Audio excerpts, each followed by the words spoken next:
So one of the things I'm fixated on in medical aesthetics is the actual skill you have holding a syringe with a needle or with a cannula. And I think that this is something that we don't focus and talk about enough. It's like, we can talk all we want about complications management and anatomy and different fillers, but ultimately, how good are you with your hands? How good are you, and how precise are you, and how stable are you?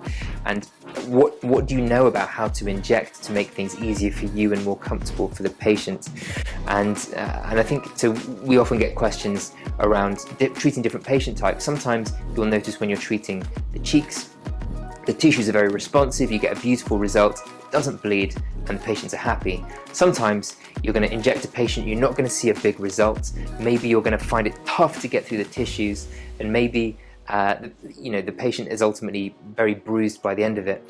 And so your job as an injector is to accept that there's going to be a huge variety of patient types, and your approach has to be so finessed that when you're treating one patient who's considered very straightforward, or one patient that's more challenging, you're minimizing the risk of variability. And I think also the other thing is that you need to almost anticipate when someone is not going to be able to be as responsive for certain treatments. For example, if someone has quite elastotic skin, and perhaps in the later decades of life, the envelope around the face is a bit looser, and that means that you can inject 3 or 4 mils of filler and it will still not create as much projection and as much change in the tissues as you'd have otherwise seen in someone who's younger.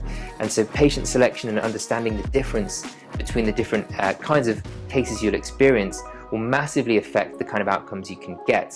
And I think that you have to take it upon yourself as an injector to be able to understand those different variety of cases, but also have the same principles for how we're injecting to be as effective as we can with the products and the needles that we have.